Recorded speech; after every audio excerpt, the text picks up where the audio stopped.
This one is, are you ever ready for litigation? Talking about litigation preparedness with Todd Dietrich of BDO. Todd. Thanks, everybody. Got a few slides, so I'll kind of stay close by here. Let me answer the question right off the bat. Probably not. You can prepare, you can do a lot of things to get yourself ready, but you're almost always going to run into some wrinkles.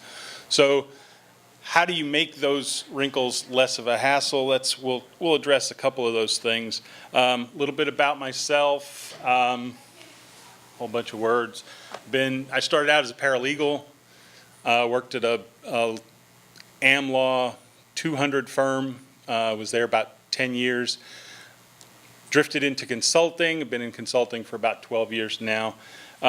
Nick just asked where I was before BDO, and it's a little bit relevant today, and that was with Deloitte. So fortunately, my email's probably safe. It's been a while since I've left. So what is litigation readiness? This definition is kind of the one that we use internally at BDO. You want to take proactive efforts by an organization to prepare for the discovery phase of a litigation or an investigation.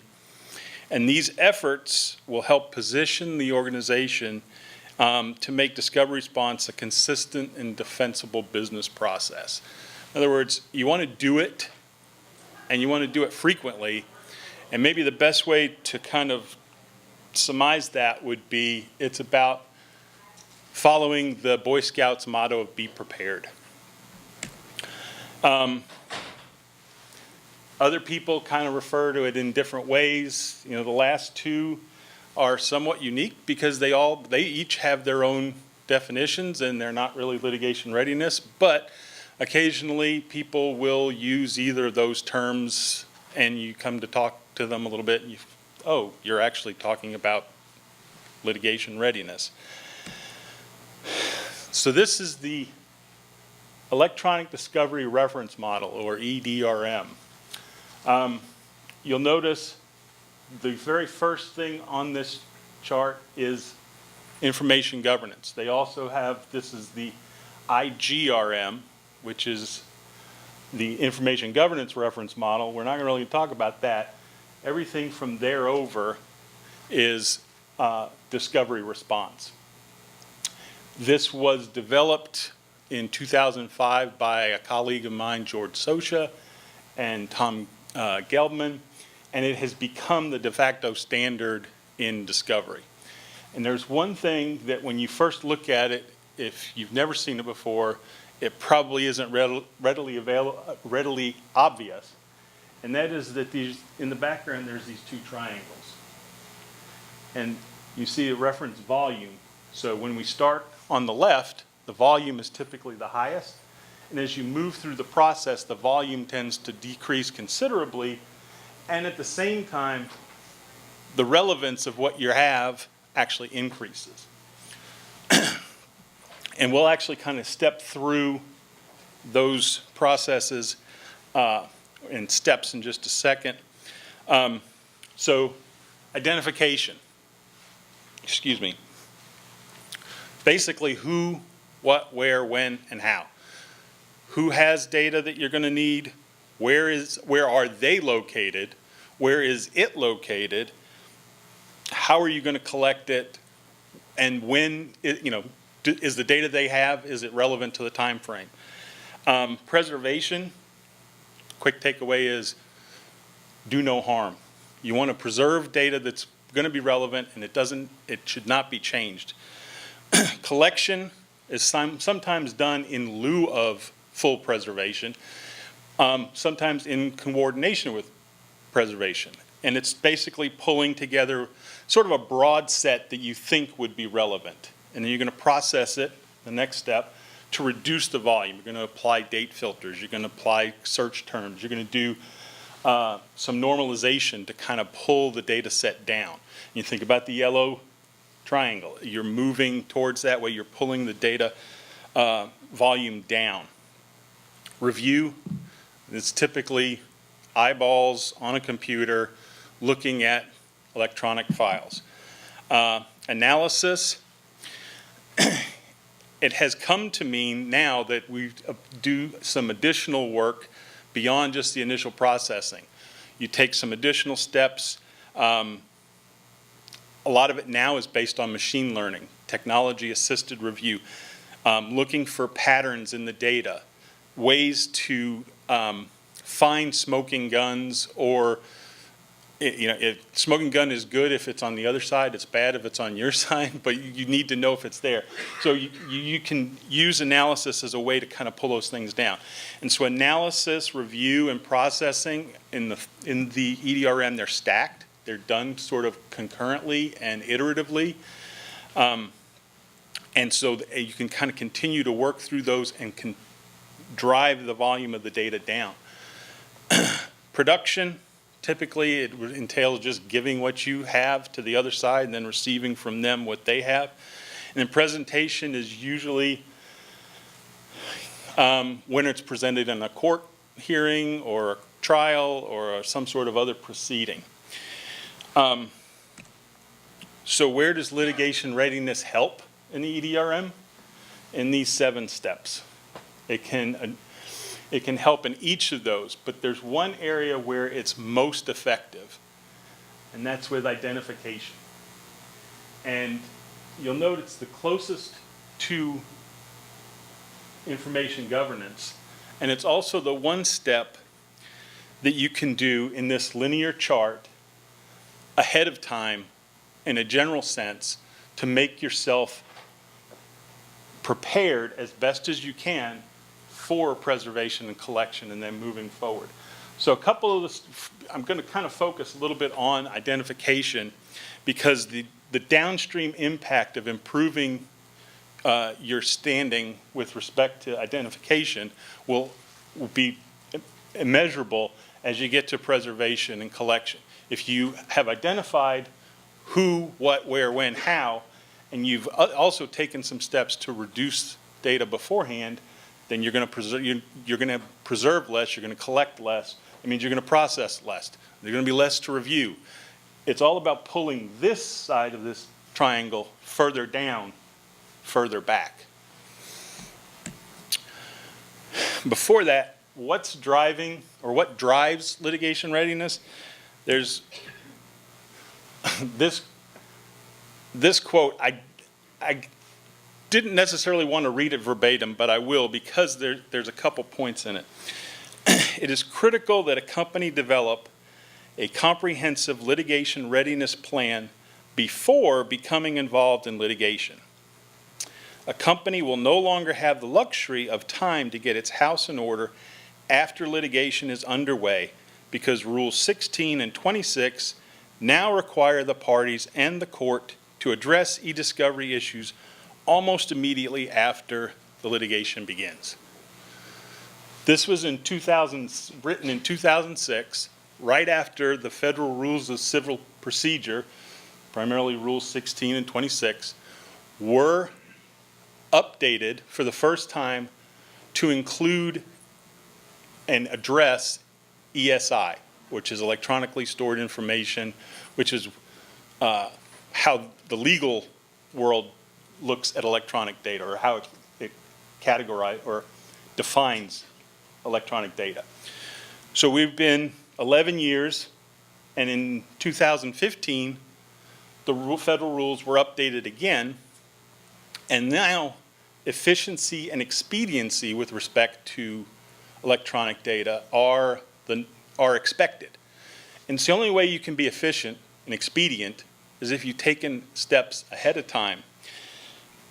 And what we found, though, is even though this was 11 years ago, we still see organizations that still don't take it serious. I mean, some do, some we don't get sued enough, so we don't want to mess with it. It's not something that is important to us. One of the other, well, market drivers come in 2 flavors, costs and risks. And so we have cost. The first one is the biggest. Most organizations that have any sort of a litigation profile, they're sued frequently or they sue a lot, have a huge line on their budget for e-discovery costs. And there's a constant pressure to drive those down, to reduce them. So they want to get rid of duplicate and unnecessary information. And doing that will help reduce processing, hosting, and review fees. They also want to improve their data collection response times, and then optimize their discovery workflow. Some of the risks that drive it, risk of incomplete collections or spoliation. If you're not familiar with spoliation, it is alteration of evidence, which may be intentional or it may be unintentional, but it will still be considered spoliation by a court. They also want to reduce the legal exposures of retaining data that is unnecessary. No longer a business need for it, no longer a legal, there's no regulatory or legal reason to keep it. It's not under legal hold, but somehow it stays around and it could be damaging in a future suit. If it's, you know, if it's there and they can get rid of it, they are looking to take action to move it and get it out of there. This next one, avoid inconsistent discovery processes. This is about defensibility. If you are, your discovery practices are inconsistent, you can't really defend them from one matter to the next. If you end up in a matter where you have the same litigant and you've carried on discovery one way in the first matter and now it's a different way the second matter, you need to if it was a business change and you can document what you've done, that's one thing, but if it's just this is the way we did it today, that's the way we did it tomorrow. And the last thing is compliance with regulators. Regulations have increased, and it's an increasing area where we see companies are looking to improve their discovery response because of increased scrutiny from regulators. All right, so how can we improve litigation readiness? I'm going to go back to identification. Two main things we're going to look at, or you would look at traditionally with identification, are custodians and data sources. Custodians are the users in the company. Data sources are where the data sits. So you talk to them and you find out where their data sits, but at the end of the day, what we're actually looking for, what we want to collect, what we're going to end up processing, analyzing, and producing is data. And these statistics are out of a recent Harvard Business Review article, and it's about unstructured data in organizations. 50% is used in decision making, which kind of seems contradictory considering only 1% is analyzed or used at all. This one is a big one, especially in light of breaches and so forth. 70% of employees have improper access to data. Somebody at mid-level has access to C-suite data. I mean, that's an extreme example, but that is something that happens. And then the last one, analysts spend 80% of their time looking for and preparing data. So the problem is, even though we may know what our custodians are and what our data sources are, we have a data size problem. So what do we do? Where do we want to get? We want to get smaller, cleaner, neater data volumes. And one way to get there is data mapping, which would help identify items that can be cleaned up. It doesn't necessarily have to be cleaned up. That actually goes back to the prior session about change management, because some people won't release their data, but you can at least identify what needs to be cleaned. You can classify it, categorize, classify. You can catalog. You can note where things are, so that, and this is again about improving the identification phase of the EDRM. So when it's classified and cataloged and you have a custodian list, you know what they have, where they have it, and it's a lot easier to go and find it. And again, if we can get the cleanup, we will definitely get to smaller data volumes. One key component is to remember that it's not one size fits all. What works in one organization is not going to work with exactly the same way with another organization. Every organization is different. And so a data map in one organization may include some level of information that's not even necessary in another. So it's important to remember that it's everything, each organization is unique, and actually each litigation event is unique. So even preparing generally is going to be a unique event. And of course, we always will come back to the triangle. So litigation readiness, no different. We have people, there's processes, and there's definitely technology. So how does that look? In litigation readiness, you would want to develop a response team. It's probably going to be initially at least just maybe somebody from an IT and legal, and maybe a third party that's, if you have project management experience or something, that can work to kind of bridge the gap there, just so that they are talking with one another and they know what the issues are. You want to seek input from the business line. They have unique needs. They may know things about where data sits that even some of their employees and custodians at their level don't know. The last one, users, they can be very helpful, but trust but verify. If you rely on them for information, make sure that you verify it.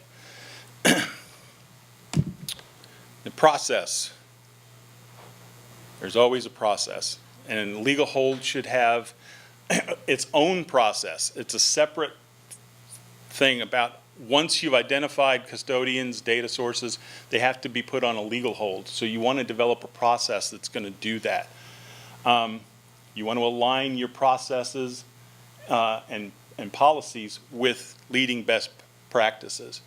And then you want to, your response team can develop a response plan that'll actually kind of work with all of those. Technology, there are numerous tools. Several vendors here offer the ability to crawl networks, collect metadata. In addition to that, they'll index network content for unstructured data. Consider federated search. Topics can be searched across all of your data stores. A lot of companies are moving to cloud. Several of the cloud providers actually have some of these things already built in. Things, when they get moved there, are indexed already, so the searching capability is already in place. A couple other ideas and ways to address it. Standardize your data management. So how you manage each of the discovery projects, you want to make sure that that is consistent. Develop requirements for how you hire and assess your discovery vendors. A step on from that is auditing your discovery vendors. Make sure that they are meeting security standards, they're meeting any legal standards. And then the last point there, reduce any unnecessary data in the discovery process. And this isn't necessarily even with the high point of the yellow triangle. This is utilizing things like I mentioned, the technology-assisted review, machine learning during the analysis phase, maybe moving analysis ahead of processing to cull the data down even further. Once you have a plan in place, you need to memorialize it. You need to put your process and policy in place, review it annually. It needs to be something that you take serious so that it can be sound and defensible. Oh, yeah, and then, so this is, they wanted quotes, so this was one I came up with. Yeah, every discovery event is unique. Every company is unique. Don't worry if your plan isn't the same as the Joneses, just make your plan work for you. And that's that. 3 minutes early.